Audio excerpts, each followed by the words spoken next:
أشهد أن محمدا عبده ورسوله أما بعد قال الله عز وجل في كلام المجيد والفرقان الحميد يا أيها الذين آمنوا إن جاءكم فاسق بنبأ فتبينوا. معزز حاضرین اجتماع اور دیگر دینی ملی اسلامی بھائیوں، بزرگوں، نوجوانوں، عزیز بچوں اور پردہ نشین اسلامی خواتین، جیسا کہ لیس من منہج السلف جو محمد بن عمر بازمول کی کتاب آپ کے سامنے تقریباً 3 مہینوں سے اس کی تشریح چل رہی ہے کہ یہ منہج سلف نہیں ہے، جس میں سے ہم نے 3 باتوں کو دیکھا تھا 3 الگ الگ اجتماع میں۔ سب سے پہلے ہم نے دیکھا تھا کہ منہج سلف ہے کیا چیز، اس کا معنی کیا ہے، اس کا مفہوم کیا ہے، اس کی فضیلت کیا ہے، اس کی اہمیت اور ضرورت کیا ہے، ہم نے پہلے دیکھا تھا۔ اور خلاصے کے طور پہ منہج سلف جس کو ہم کہتے ہیں، اس کے اندر سب سے پہلے صحابہ کرام، تابعین اور تبع تابعین آتے ہیں، ان کے اقوال، ان کا منہج، ان کا طریقہ جو تھا، اسی کو ہم منہج سلف کا نام دیتے ہیں۔ پھر دوسرے مہینے میں ہم نے دیکھا تھا کہ علم سے پہلے عمل کرنا یہ بھی سلف کا منہج نہیں ہے۔ اگر عمل کرنا ہے تو پہلے علم ضروری ہے۔ ہمیں نماز پڑھنا ہے تو پہلے ضروری ہے کہ اس کا علم حاصل کریں۔ ہمیں جنازے کی نماز پڑھنا ہے تو ہمیں اس سے پہلے ضروری ہے کہ جنازے کی نماز کا طریقہ ہم سیکھیں۔ ہمیں حج اور عمرہ کرنا ہے تو ضروری ہے کہ پہلے ہم اس کا علم حاصل کریں۔ ایسے نہیں کہ میرے پاس پیسہ میں نکل گیا حج کرنے، میرے پاس پیسہ میں نکل گیا عمرہ کرنے، ایسا نہیں ہوتا۔ پیسہ آپ کے لیے اللہ نے آپ کو دیا ہے، نوازا ہے، بہت اچھی بات ہے، لیکن کوئی بھی عمل آپ جب انجام دینے کے لیے جائیں گے تو ضروری ہے کہ آپ اس سے پہلے علم کو حاصل کریں۔ یہاں تک کہ اگر ایک انسان کے پاس مال بھی ہے، مال بھی خرچ کرنے کے لیے ضروری ہے پہلے اس کا علم حاصل کرے کہ مال کس کو دیں۔ زکوٰۃ کے مصارف کیوں بیان کیے گئے ہیں کہ زکوٰۃ کس کو ہم دیں گے، وہ 8 کون کون سے لوگ ہیں جو مستحقین زکوٰۃ ہیں۔ اللہ نے سورہ توبہ کی آیت نمبر 60 کے اندر تفصیل کے ساتھ ذکر کیا ہے کہ مال بھی خرچ کرنا ہے، یعنی مال بھی اگر آپ کو خرچ کرنا ہے تو انہیں 8 لوگوں میں آپ کو خرچ کرنا ہے، اس سے آپ الگ نہیں جا سکتے۔ یہ طریقہ اللہ کے نبی نے بتایا، یعنی دنیا کے اندر ہم کچھ بھی کریں بغیر علم کے ہم کر نہیں سکتے۔ اسی طرح ہم نے ایک تیسری بات دیکھی تھی کہ علماء سے رجوع نہ کرنا یہ سلف کا منہج نہیں ہے، بلکہ سلف کا منہج اس کے الٹا ہے کہ علماء سے جڑ کے رہتے تھے، علماء سے سوال جواب کرتے تھے، علماء سے پوچھتے تھے۔ جب بھی کوئی معاملہ ہوتا تھا تو سب سے پہلے علماء کی رہنمائی لیتے تھے، بغیر علماء کی رہنمائی میں جھنڈیاں لے کے اور نعرے بازیاں لے کے، تلوار نکال کے، آئی لو محمد لکھ کے یہ اپنے نبوت کا اور یا اسی طرح اپنی محبت کا دعویٰ نہیں کیا کرتے تھے، بلکہ وہ رجوع کرتے تھے علماء کی طرف۔ اور آج کل معاملہ اس کے الٹا ہے۔ آج ہم چوتھی اور پانچویں چیز دیکھنے کی کوشش کریں گے۔ اس لیے ہم چوتھی اور پانچویں کہہ رہے ہیں کیونکہ اگر ایک ایک لے کے جائیں گے، ایک ایک چلیں گے، جس طرح ہم نے 3 حلقات میں دیکھا، تو یہ لمبا وقفہ جائے گا اور تقریباً شاید 2-3 سال چلے جائے۔ اس کی وجہ یہ ہے کہ تقریباً محمد بن عمر بازمول نے جو ذکر کیا ہے تقریباً 46 ذکر کیا ہے، 46، یعنی 46 کو اگر آپ ڈیوائڈ کروں 12 مہینوں کے اندر تو تقریباً کم و بیش آپ کا جو بنتا ہے وہ تقریباً 3 سال چلے جاتا ہے۔ سمجھ رہے ہیں؟ اس کے اندر ابھی اگر رمضان کا مسئلہ آ گیا یا پھر عید کا مسئلہ کچھ اس طرح آ گیا، کچھ اور کسی چیز ناہگانی کی وجہ سے وہ ختم ہو گیا تو اور بھی پلس یہ ہو جائے گا، تو 3 سال ایسے ہی جا رہا ہے۔ تو انشاءاللہ ہم 2-3 کو دیکھنے کی کوشش کریں گے۔ آج کے درس میں ہم 2 کور کرنے کی کوشش کریں گے۔ دیکھیے سب سے جو چوتھے نمبر پہ ہے، انہوں نے جو ہیڈنگ قائم کی ہے کہ بلا تحقیق ہر کسی سے علم حاصل کرنا۔ اس سے پہلے ہم نے دیکھا، اس سے پہلے والے حلقے میں، کہ علماء کی طرف رجوع کرنا، لیکن علماء میں ہم یہ بھی ملحوظ خاطر رکھیں گے کہ ہم کس عالم سے ہم لیں، ہم ہر کسی سے نہیں لے سکتے۔ آپ دیکھیں محمد بن باسمول کیا کہتے ہیں، لیس من منہج السلف، سلف کا منہج نہیں ہے الاخذ عن ای احد الا بعد النظر فی حال مع السنہ، مگر یہ کہ ہم پہلے جان لیں کہ جس سے ہم علم لے رہے ہیں سنت کے معاملے میں اس کی حالت کیا ہے۔ جب تک ہم سنت کے سلسلے میں اس عالم کے بارے میں نہ جان لیں، ہم اس سے پہلے علم کو حاصل نہیں کر سکتے۔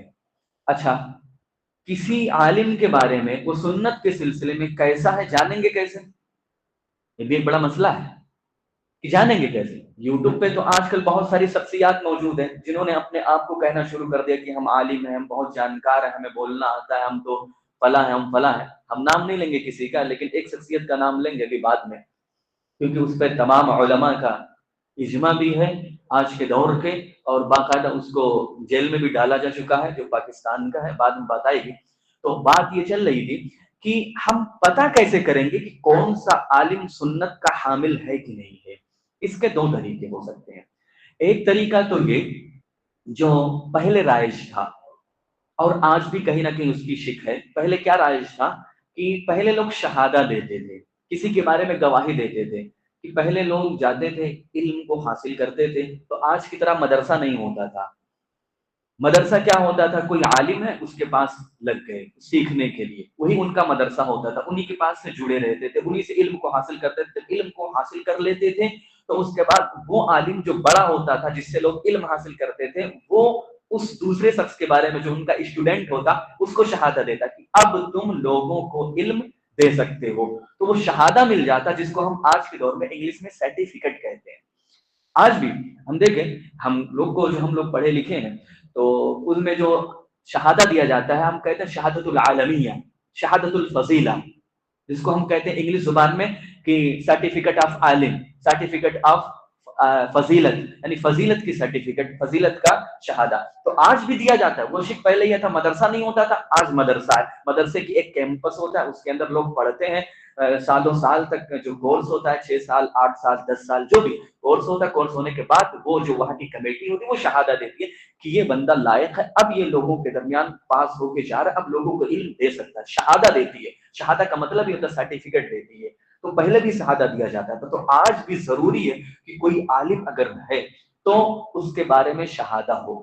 اب مسئلہ یہ ہے کہ فرض کرو کسی عالم کے بارے میں ہم نہیں جانتے، جیسے آپ ہمارے بارے میں ایک فرض کر لیجیے، چھوٹی سی مثال، ہمارے بارے میں آپ کو نہیں معلوم ہے، ہمارے پاس شہادہ ہے کہ نہیں ہے، ہمارے پاس سرٹیفکیٹ ہے کہ نہیں ہے، تو پھر پتہ کیسے چلے گا؟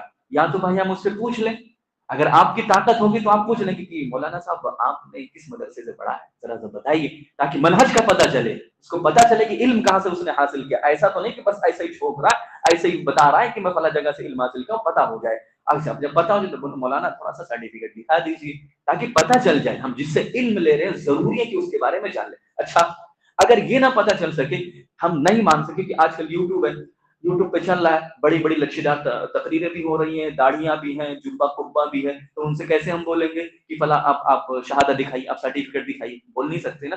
تو ایک دوسرا طریقہ ہے۔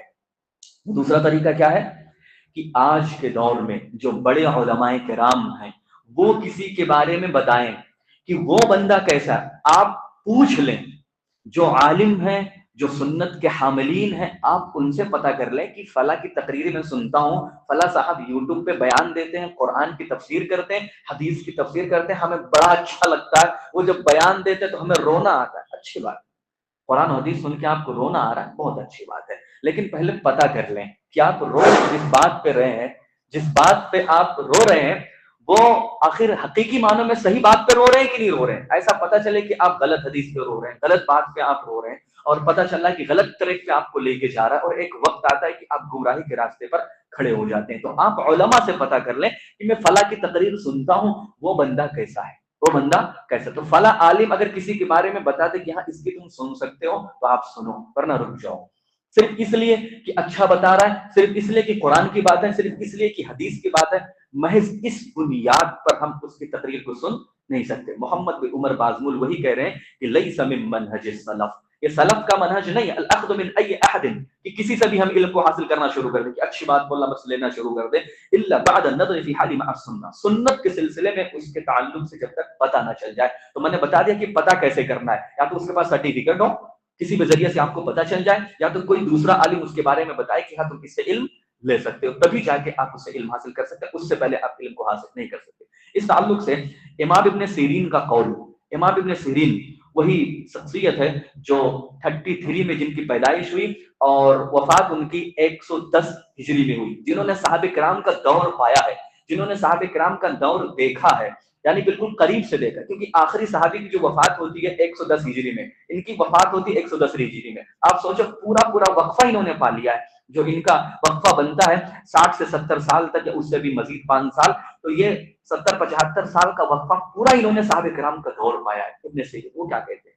وہ کہتے ہیں ان ھذا العلم دین، یہ جو علم ہم کسی سے لیتے ہیں نا، یہ دین ہے، یہ دین ہے، یہ ڈاکٹری کا علم یا انجینئرنگ کا علم، میکینیکل کا علم اور دیگر کسی فیلڈ کا علم نہیں ہے کہ ہم کسی سے بھی جا کے ہم الٹا پلٹا لے لیں، یہ نہیں ہے۔ یہ علم جو ہم شریعت کا علم لے رہے ہیں نا، یہ دین ہے۔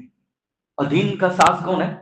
شارع کون ہے دین کا؟ دین کا بنانے والا کون ہے؟ اللہ رب العالمین۔ یعنی گویا کہ ہم کسی بات کو اگر لے رہے ہیں تو گویا کہ ہم دین، اللہ کے دین کو لے رہے ہیں۔ تو کہتے ہیں فانظر امن تاخذون دینکم، تو تم دیکھ لو کہ تم دین کس سے لے رہے ہو، پہلے جان لو، جس سے علم حاصل کر رہا ہو اس کے بارے میں جان لو۔ یہ تابعی ہیں، کبار تابعی میں ان کا شمار ہوتا ہے جنہوں نے صحابہ کرام کا دور دیکھا ہے۔ پھر وہ لوگ وہ کیا کہتے ہیں، ان کا ایک قول اور بھی ہے، وہ کہتے ہیں کہ لم یکونوا یسألون عن الاسناد، کہ پہلے زمانے میں سند کے بارے میں نہیں پوچھا جاتا تھا۔ سند سمجھتے ہیں نا، کہ یہ بات آپ کو کس نے بتائی، پھر اس نے آپ نے بتایا کہ ہمارے فلاں شیخ نے، پھر یہ پوچھا جاتا تھا فلاں شیخ نے کس سے سنا، ایسے ایسے جب تک اللہ کے نبی تک بات نہیں پہنچتی تھی اس بات کو بیان نہیں کیا جاتا تھا۔ تو ابن سیرین کیا کہتے ہیں؟ کہتے ہیں کہ لم یکن یسألون عن الاسناد، اس سند کے سلسلے کے بارے میں نہیں پوچھا جاتا تھا۔ حدیث کوئی بھی سنا دیتا، سن لیتے۔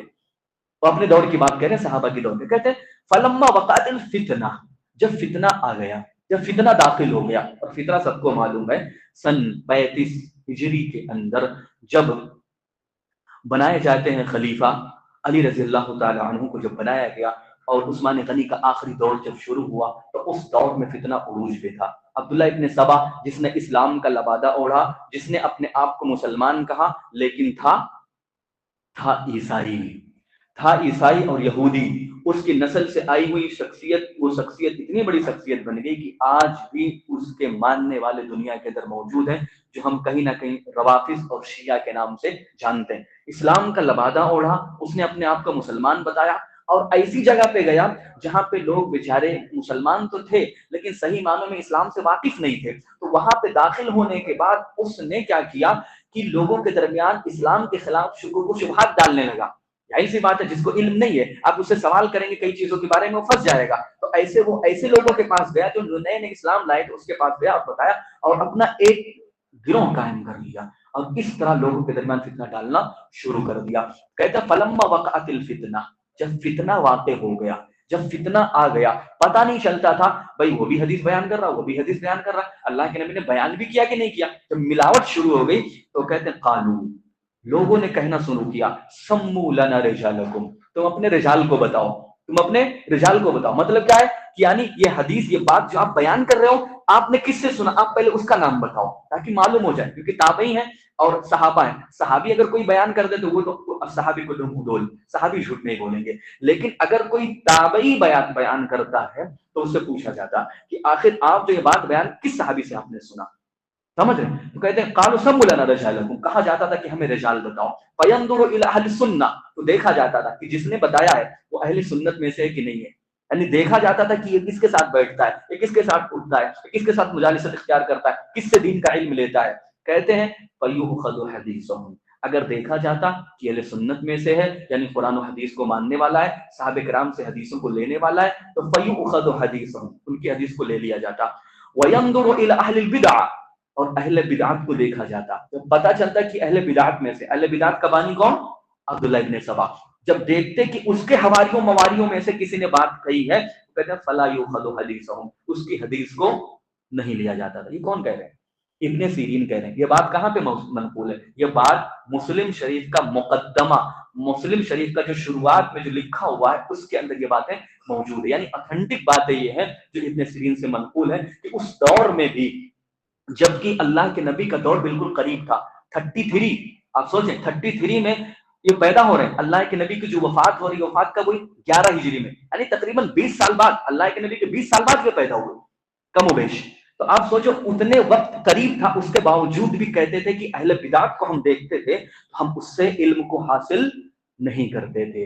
آج کے دور میں بھی ہمیں دیکھنے کی ضرورت ہے کہ کون قرآن کی بات کر رہا ہے، کون حدیث کی بات کر رہا ہے، اور کون اپنے امام کی بات کر رہا ہے۔ جب امام کی بات آ جائے نا تو سمجھ جاؤ کہ ڈھول مل یقین کی بات کر رہا ہے۔ بھائی جب سب جانتا ہے پنج وقتہ جو ہم نماز پڑھتے ہیں اور مزید جو جمعہ پڑھی جاتی ہے اس کے اندر ہم دہائی دیتے ہیں، چیخ چیخ کے پکار پکار کے کہتے ہیں وَمَن يُطِعِ اللَّهَ وَرَسُولَهُ فَقَدْ فَازَ فَوْزًا عَظِيمًا، تو کیا مطلب اس کا؟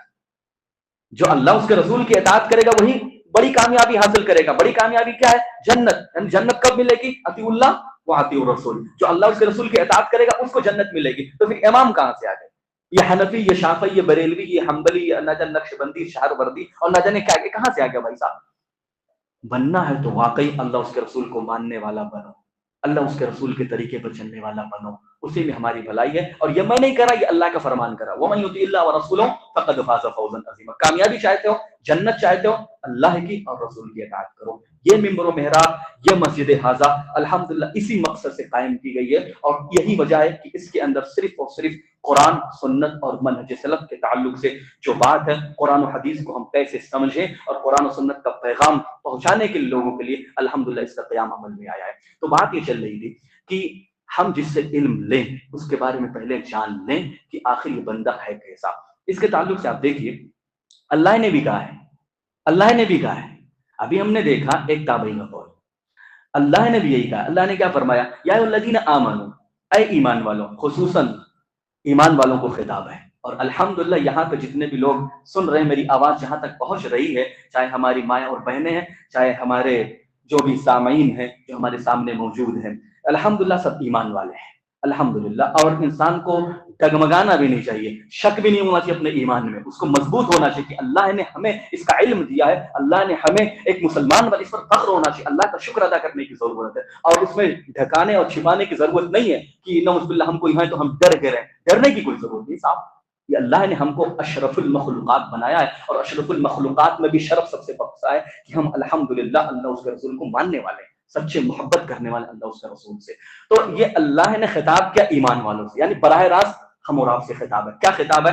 ان جاءکم فاسق بنبأ فتبینوا، اگر کوئی فاسق کوئی خبر لے کے آئے، فتبینوا، تو اس کی چھان پھٹک کر لو۔ اب یہ چھان پھٹک کسی بھی اعتبار سے ہوتے، دینی اعتبار سے بھی، دنیاوی اعتبار سے بھی۔ دنیاوی اعتبار سے کوئی بات ہوتی، کوئی بات کسی کے بارے میں کہتا ہے تو ہم جانچ پڑتال کرتے ہیں کہ نہیں کرتے ہیں؟ سی آئی ڈی آتی ہے، پولیس آتی ہے اور جانچ کرتی ہے، نہ جانے کیا کیا ہوتا ہے نا، اور پھر اس کے بعد وکالت کے طور پہ بھی وکیل آتا ہے، پرسنل انسان سے ملتا ہے، پھر بات کرتا ہے، پھر ایک مسئلے تک پہنچتا ہے، پھر ایک چیز کا فیصلہ جج کرتا ہے، چھان بین کرتا ہے کہ نہیں کرتا ہے دنیاوی معاملات میں۔ دین کے سلسلے میں اور بھی انسان کو حساس ہونا چاہیے، دین کے سلسلے میں انسان کو اور بھی غیور ہونا چاہیے، اس کو سوچنا چاہیے یہ دین کا علم ہے، ہم دیکھ لیں کہ جو دین ہمارے پاس آ رہا ہے یہ دین واقعی ایک ہی معنوں میں اللہ اس کے رسول کے پاس سے آ رہا ہے کہ نہیں آ رہا ہے، کوئی بات نہیں۔ اس کے بعد یہ تو ہو گئی اللہ رب العالمین کی بات قرآن مجید کے اندر۔ قرآن میں اللہ نے صاف لفظوں میں کہا جس سے ہم کچھ بات اگر سن رہے ہیں، لے رہے ہیں، تو ہم اس کے سلسلے میں علم کو سیکھ لیں، اس کے بارے میں ہم جان لیں کہ آخر یہ بندہ ہے کیسا۔ اس کے بعد دوسرے نمبر پہ حدیث، حدیث سے دلیل مسلم شریف کی روایت ہے، اللہ کے نبی نے فرمایا کفا بالمرء کذبا ان یحدث بكل ما سمع، کہ آدمی کے جھوٹا ہونے کے لیے یہی کافی ہے کہ ہر سنی سنائی بات کہے۔ انسان بولتا ہے نا میں نے فلاں جگہ پہ سنا تھا، وہ فلاں جگہ میں نے چلا مارا تھا تو وہاں پہ بتایا گیا تھا، وہ 3 دن کا میں نے مارا تھا تو وہاں پہ بتایا۔ ارے بھائی صاحب یہ بتانے سے نہیں ہوتا، بتانے سے نہیں ہوتا ہے، آپ اس کو خود دیکھنے کی کوشش کرو۔ ابھی آج کل تو بڑا آسان ہو گیا ہے بھائی صاحب، یہ موبائل ہے، موبائل نے کتنا آسان کر دنیا مٹھی میں ہے، قرآن و حدیث بھی ایک طریقے سے مٹھی میں آ گیا ہے۔ تو آپ علماء سے رجوع کریں، علماء سے رجوع کریں کہ بھائی یہ بات میں نے سنی ہے فلاں صاحب نے، اور ہر کوئی جانتا ہے، ہر کوئی جانتا ہے کہ جو بھی آج کل جو ایک طریقے کا ایک گروہ جاتا ہے کسی مشن پہ دعوت و تبلیغ کے حساب سے، اس میں ہر کوئی جانتا ہے کہ ایک آدھ کوئی عالم ہو گیا تو ہو گیا، ورنہ ہر کوئی درس دیتا ہے، ہر کوئی عالم بنا بیٹھا ہے، ہر کوئی سمجھا رہا ہے۔ تو ہر کسی کے سمجھانے کی یہ وہ نہیں دیا گیا اتھارٹی، سمجھانے کی جو ایک اتھارٹی دی گئی ہے، جو ایک مشن دیا گیا، یہ ہر کسی کا مشن نہیں ہے، یہ چند لوگوں کو مشن دیا گیا ہے۔ اللہ کے نبی نے وہی فرمایا کفا بالمرء کذبا ان یحدث بكل ما سمع، کہ ہر سنی سنائی بات کو ہم بیان نہ کریں، بلکہ ہم اس بات کو ہم چیک کریں، اس کے ریفرنس کو دیکھیں کہ آخر یہ بات جو میں نے سنا ہے قرآن و حدیث سے ثابت بھی ہے کہ نہیں ثابت ہے۔ اسی طرح آپ دیکھیں گے امام مالک رحمہ اللہ، ہر کوئی جانتا ہے امام مالک۔ امام مالک کے تعلق سے جو تابعی ہیں جن کی پیدائش جو ہوئی ہے وہ 93 میں اور وفات ہوئی ہے 179، یہ کہتے ہیں کہ ان ھذا العلم دین فانظر امن تاخذون، یہ بھی اسی طرح کی بات جو ابن سیرین نے کہی تھی کہ جس سے ہم دین لے رہے ہیں اس کے بارے میں ہم جان لیں۔ اسی طرح آپ دیکھیں عبداللہ ابن مبارک جو بھی تبع تابعین میں آتے ہیں، جو جن کی پیدائش 118 ہجری میں ہوئی ہے اور وفات 181 میں ہوئی ہے، وہ کہتے ہیں الاسناد من الدین، جو سند بیان کیا جاتا ہے نا، ان فلاں حدثنا فلاں سمیت فلاں فلاں جو بیان کیا جاتا ہے حدیث بیان کرنے سے پہلے کہ فلاں نے فلاں سے فلاں نے فلاں سے فلاں نے فلاں سے سنا ہے، اس کو ہم سند بولتے ہیں۔ کہتے ہیں الاسناد من الدین، یہ جو سند بیان کیا جاتا ہے نا، یہ بھی دین کا حصہ ہے۔ ولولا الاسناد، اگر یہ اسناد نہ ہوتا لقال من شاء ما شاء، تو جو شخص جو چیز چاہتا وہ کہتا۔ بھائی ظاہر سی بات ہے، اگر میں سند بیان نہ کروں کہ یہ حدیث میں کہاں سے بیان کر رہا ہوں، یہ بات میں نے کہاں سے بیان کر رہا ہوں، میں ایسے بیان کرنا شروع کر دوں کہ اللہ کے نبی نے یہ فرمایا، تو ایسے تھوڑی صحیح ہوگا۔ آپ کو بتانا پڑے گا کہ آپ نے کس حدیث سے لیا ہے۔ آپ بتائیں گے کہ ہم مسلم سے لیا، ہم نے بخاری سے لیا۔ اب بخاری کی سند میں جا کے دیکھ لو، وہ پوری سند آپ کو مل جائے گی۔ اور یہ اسلام کا ایک خاصہ ہے۔ پوری دنیا کے اندر جتنے بھی ادیان و مذاہب پائے جاتے ہیں، ان تمام ادیان و مذاہب کے اندر جب آپ دیکھیں گے تو یہ سند کا سلسلہ آپ کو نہیں ملے گا۔ یہ اسلام کا خاصہ صاحب، اسلام کا خاصہ ہے کہ آپ ایک حدیث اگر نبی سے بیان کر رہے ہیں تو آپ کے پاس پورا ریفرنس ہوتا ہے، اس کا پورا سند ہوتا ہے۔ یہ اسلام کا خاصہ، ہمیں اس پر فخر ہونا چاہیے۔ یہ کسی اور مذہب میں آپ نہیں پائیں گے، کوئی بھی آپ دیکھ لیں، کسی بھی مذہب کے اندر آپ چلے جائیں، رامائن گیتا یہ وہ، بس لکھا ہوگا، شلوک ہوگا کہ اس نے یہ کہا، اس نے کس نے کس سے سنا، کس نے کس سے بات کی، آپ کو سند نہیں ملے گا صاحب۔ یہ سند آپ کو کہیں ملے گا تو کہاں پہ ملے گا؟ یہ سند ہمارے اسلام کے اندر ملے گا۔ اچھا اچھا اچھا اچھا پہلے بتا دیں، چلو ٹھیک ہے ٹھیک ہے ٹھیک ہے، میں سمیٹنے کی کوشش کرتا ہوں جی۔ تو میں انشاءاللہ سمیٹنے کی کوشش کرتا ہوں۔ بات ہماری صرف اتنا چل رہی تھی کہ ہم جس سے بھی ہم علم کو حاصل کر رہے ہیں، ہماری اور آپ کی ذمہ داری بنتی ہے کہ ہم پہلے ہم جان لیں کہ ہم کس سے علم کو لے رہے ہیں۔ اس تعلق سے بہت ساری باتیں اور بھی ہو سکتی ہے، جیسے اللہ کے نبی صلی اللہ علیہ وسلم نے فرمایا تھا سیکون فی آخر الزمان، کہ جب ایک آخری زمانہ آئے گا تو دجالون کذابون، دجال پیدا ہوں گے، کذابون پیدا ہوں گے، جھوٹ بولنے والے لوگ پیدا ہوں گے۔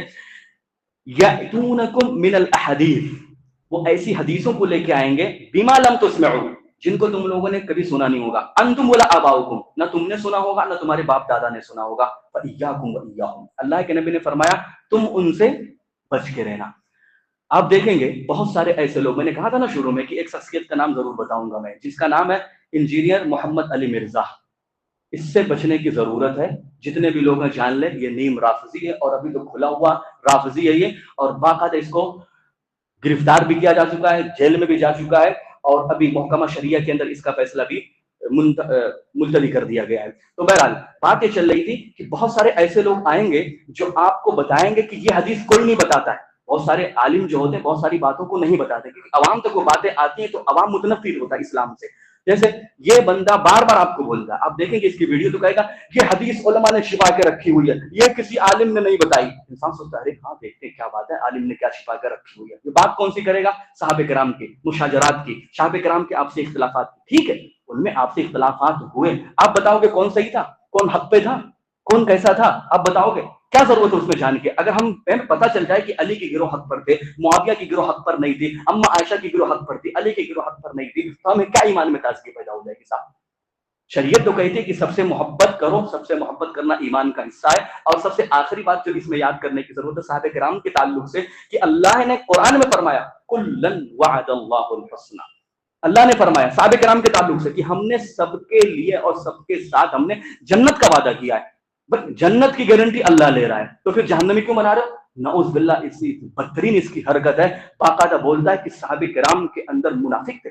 صحابی منافق ہو سکتا ہے؟ نعوذ باللہ، صحابی منافق ہو جائے؟ صحابی تو ہمارا ایمان ہے نا، کہ صحابی کی تاریخ میں یہ آتا ہے کہ من لقی النبی صلی اللہ علیہ وسلم ایمانا ومات علی الایمان، کہ جو ایمان کی حالت میں اللہ کے نبی سے ملاقات کیا ہو، ایمان کی حالت میں وفات پائی ہو، اور صحابی کو یہ بندہ منافق بولتا ہے، اور بہت سارے لوگوں کو نام لے کے بولتا ہے کہ فلا فلا فلا فلا صحابی منافق تھے۔ نعوذ باللہ، صحابی بھی منافق ہو سکتا ہے کیا؟ اس سے بڑا جرم کیا ہوگا؟ منافق جانتے ہو؟ منافق یہ شریعت کی نگاہ میں جب حقیقی معنوں میں آپ جائیں گے نا، یہ سب سے بدترین درجہ ان کا ہوگا جہنم کے اندر، پھر درک الاسفل من النار، سب سے بدترین درجہ۔ کیوں؟ کیونکہ یہ ظاہر کرتا ہے کہ ہم ایمان والے، جبکہ ایمان والا نہیں ہوتا۔ وہ جو بے ایمان ہوتا ہے، جو ایمان والا نہیں، جو مشرک ہوتا ہے، جو دیگر ہوتا ہے، وہ صاف لفظوں میں ہوتا ہے کہ یہ کافر ہے، یہ مشرک ہے، یہ بدعت، یہ فلاں، یہ فلاں ہے، لیکن یہ بندہ ظاہر کچھ اور کرتا، ہوتا کچھ اور ہے۔ تو اگر کوئی آپ کو ایسی بات بتا رہا ہے نا کہ جو کسی نے نہیں بتائی، یہ بات بول کے بتا رہا ہے، تو سمجھ جاؤ کہ معاملہ